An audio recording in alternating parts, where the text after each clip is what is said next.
Welcome back. You're watching France 24. Coming up at the top of the hour, 1 year on, the Taliban again overrun Kunduz amid claims the insurgency controls most of that northern Afghan city.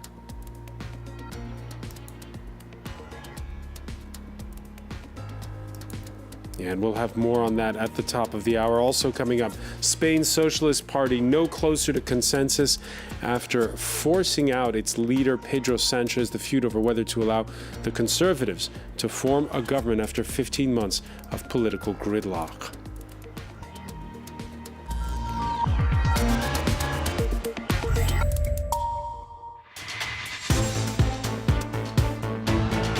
Welcome back, or welcome if you're just joining us. It's the France 24 debate. We're picking up the pieces one day after Colombia rejected that historic peace agreement to end Latin America's longest-running conflict, the civil war with the FARC rebellion that has lasted since 1964. With us to talk about it, former Colombian senator. She'd been held hostage by the FARC, Ingrid Betancourt. Welcome back.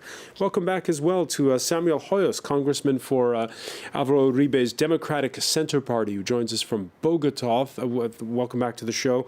Welcome back as well to Christophe Ventura, research fellow at the French political science think tank IRIS, and from the Wall Street Journal, the former Bogota correspondent, now based here in the French capital, Inti Landau. The signatories of that accord that was signed in Havana after 4 years of negotiations insist that they remain committed to peace. Al pueblo colombiano. To the Colombian people who vote for peace, you can count on us. Peace will prevail. La paz triunfará. Tomorrow I will convene all political parties, in particular those who rallied for the no today, to listen, open dialogue, and determine the path forward. In part one of our discussion, Samuel Hoyos, we heard Christophe Ventura say that basically your camp has earned its ticket at the bargaining table. What do you think of the words of President Santos? I think renegotiation is imminent. FARC leaders have established that they are not willing to go back to their old terrorist means. But they are willing to continue negotiating. The Centro Democrático is willing to concede on many of the agreements reached by Juan Manuel Santos' government, but some relevant portions of the agreement must be reopened and renegotiated, especially those relating to justice, drugs, and political participation. So we will move forward and make possible a better agreement. All right. The former president himself hinting there could be a better bargain in the works. Let's listen to Alvaro Uribe.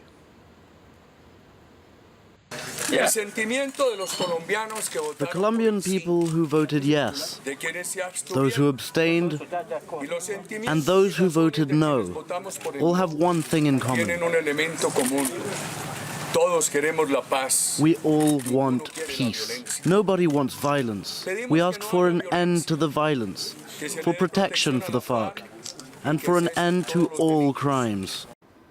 Protection for the FARC, he says. Ingrid Betancourt, are you surprised to hear Alvaro Uribe after this hawkish no campaign to be saying that?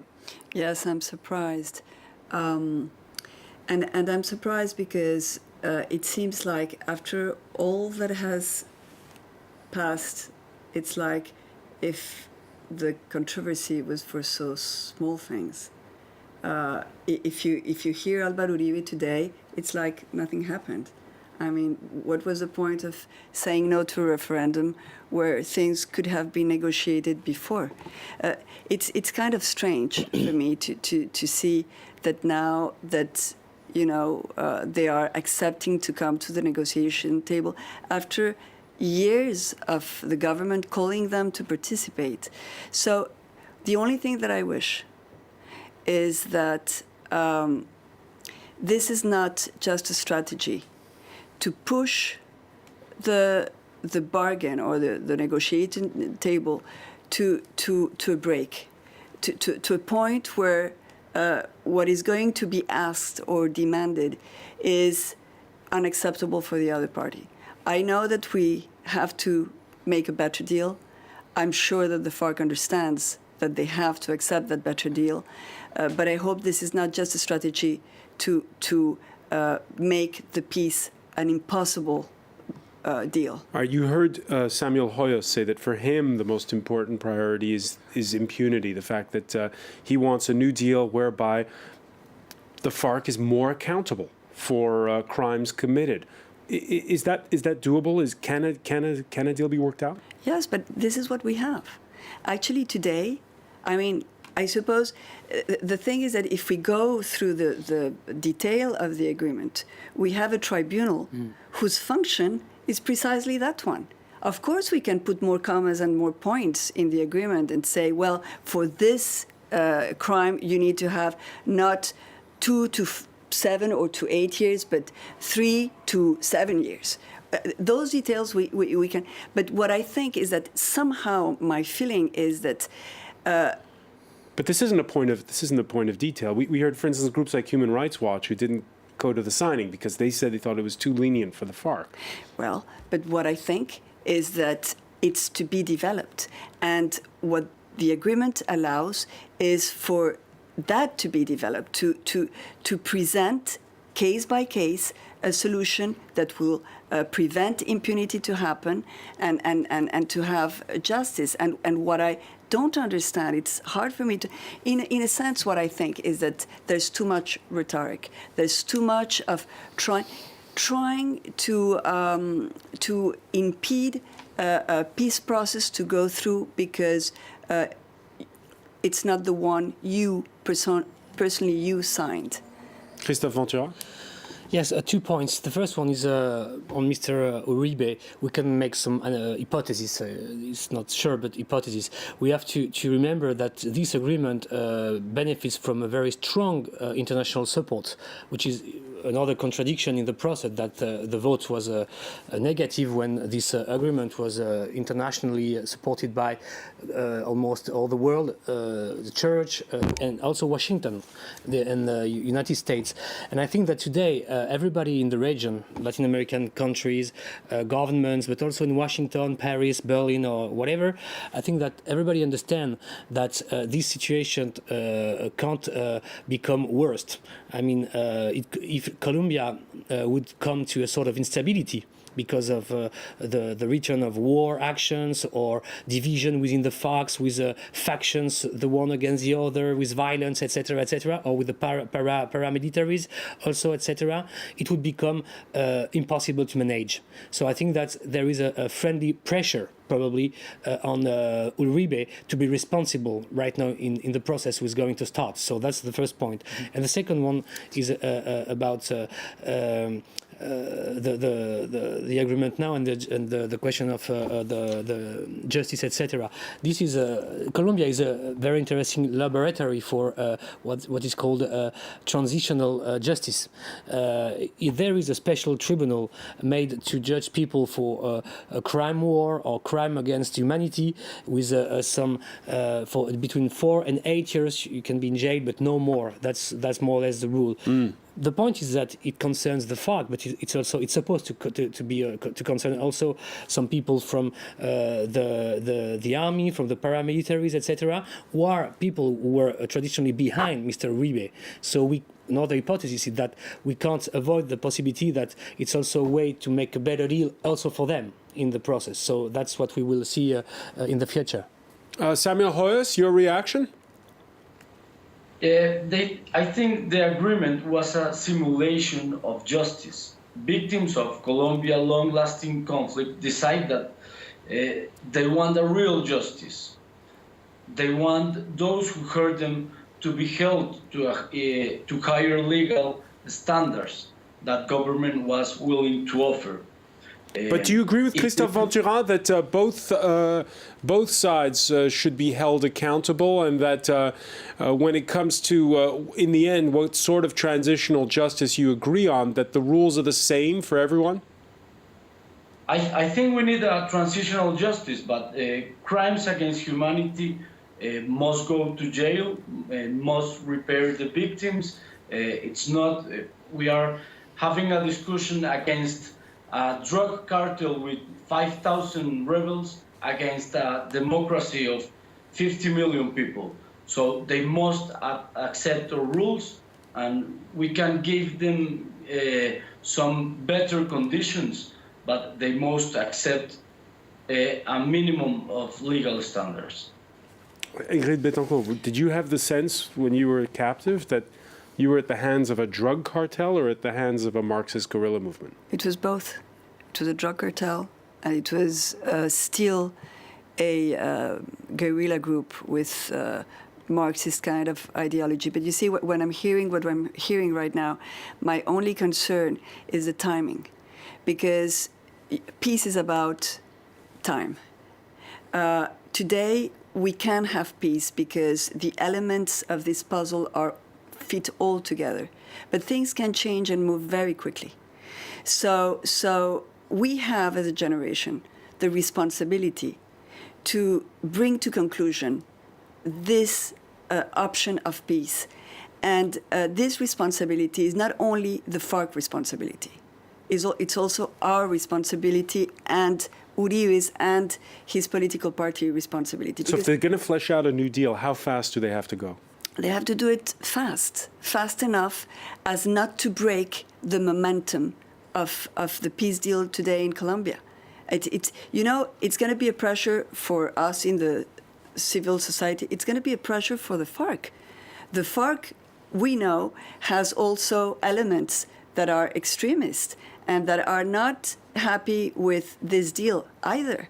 And, when extremists get together, they can, break what has been done by those who have the will to walk the path of peace. So it's very important to stay focused on two things. First, the agreement of peace is there. It's a pact. It has been signed, and we have to make it legal. And then the details. Of course, we can discuss the details, but not to jeopardize the option we have for peace today in Colombia. Inti Landau? Yeah, I totally agree. I think there is a short window now to make another deal, to improve the deal Colombia had, to make it in a different one that could satisfy everybody. Because to a certain point, I think the FARC didn't realize how unpopular they are in Colombia. Yeah, because I want to ask you about that. I'm reading a lot of the rhetoric is very strong and particularly harsh when it comes to allotting them 10 seats in parliament, saying, well, this is going to turn Colombia's parliament into, no disrespect, Venezuela's. No, definitely. I think they think. Well, the FARC. That's the way I interpret the deal. The political deal is that they think they could win some popular support pretty quickly, and the vote, yesterday's vote, is showing that there's very few people who trust them in Colombia. Very few people supporting them. What do you think of this provision that they would have guaranteed these 10 seats over a short while inside of the parliament? Personally, I think it's legitimate as part of a peace process. It doesn't mean the FARC. It's for a limited amount of time, so it doesn't mean you're handing over the country to the FARC. It means that you grant them some political influence for a certain period of time and allow them to win some support from the people. I don't think it's totally outrageous, but I can understand it's a problem for Colombians, and definitely it was, as you can see the way they voted. So I think both sides of the negotiation, both the FARC and the representative of the Colombian government, thought that the Colombian people would accept such a deal. Because we had a previous deal that was made with the M19. Exactly. And it went through. The M19 was not as big as the FARC. They had that amount of seats, and they didn't. I mean, it's the Colombian Congress is big.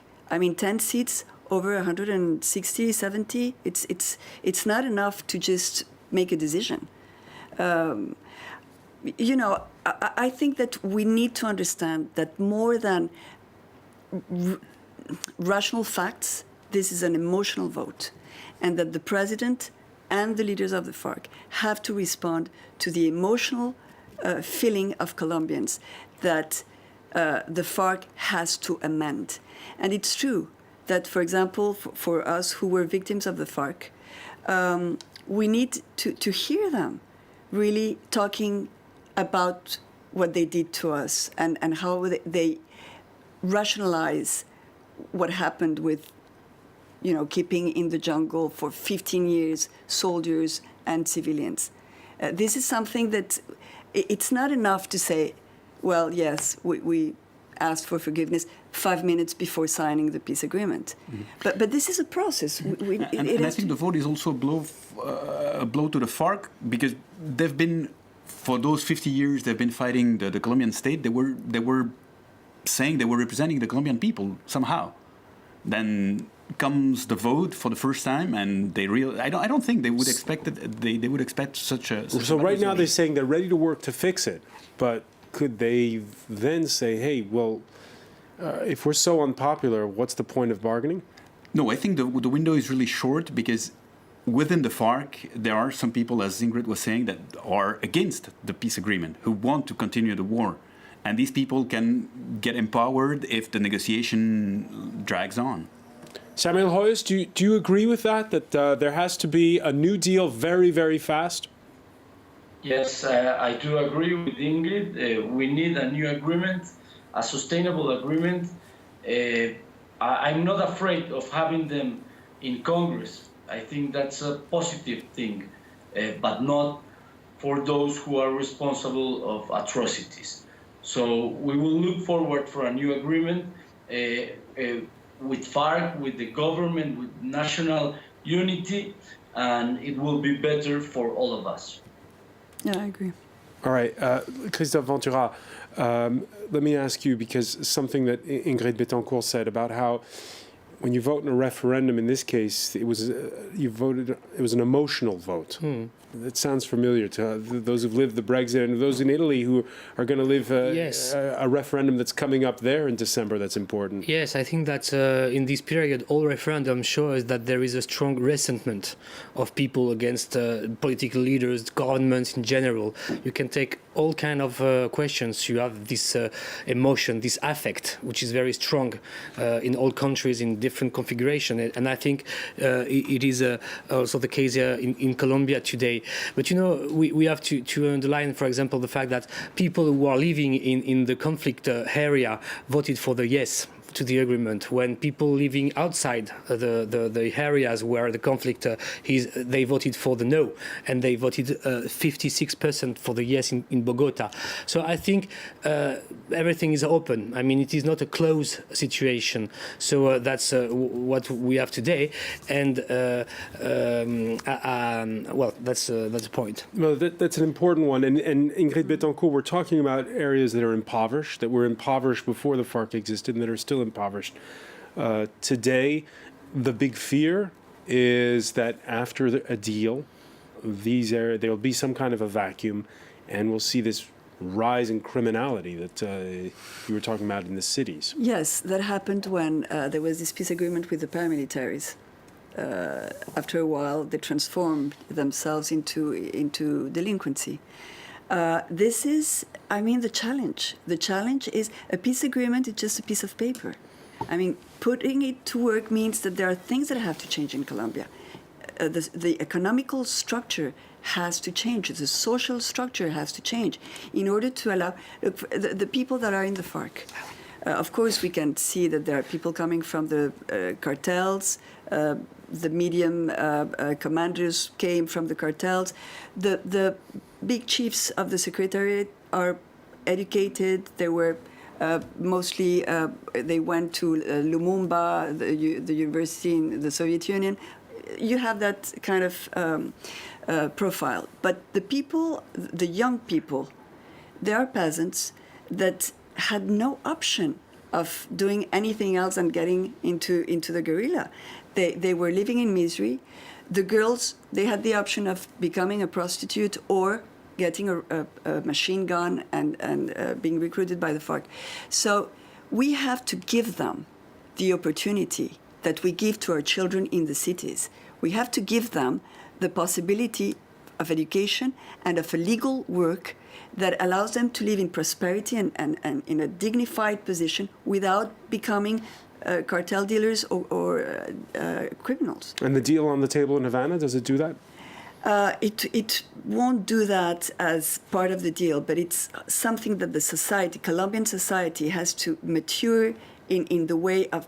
For me, it's much more important to if we're going to redo a deal, I would much more stress onto how are we going to make Colombian society more just than to see how many more years we're going to get Romagna into a jail. Very briefly, because we're almost out of yes, time. I think the talk will continue anyway, because for the first time in the country, more people have a clear an objective interest in the fact to achieve this peace that it was in the past. So it will continue anyway. And today, one thing we have to mention is the discussion on the Constituent Assembly, which is on the table too, and another hearing of history that it is a demand from the FARC since the beginning, and it's also a demand from Mr. Uribe to have this Constituent Assembly, not for the same reasons. But so I think this issue will be maybe part of the talks will continue very quickly. All right, it could be a prelude to a second deal. Many thanks, Christophe Ventura. I want to thank Ingrid Betancourt and T. Landaro. I want to thank as well Samuel Hoyos for being with us from Bogota. Stay with us. Our Media Watch segment is next.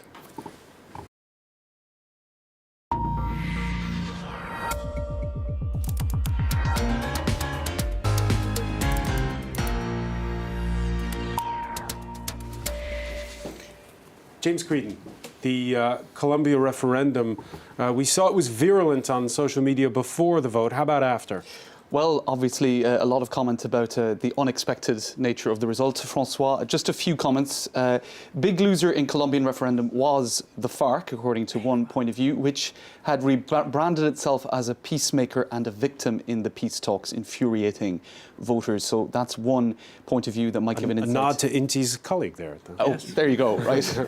Indeed. Colombians in regions most severely affected by the armed conflict voted overwhelmingly C, or yes, in the FARC referendum. So there's been a lot of analysis too of the different regions, how they voted, were the regions that voted against the deal most affected, etc. So there's a breakdown of the election results.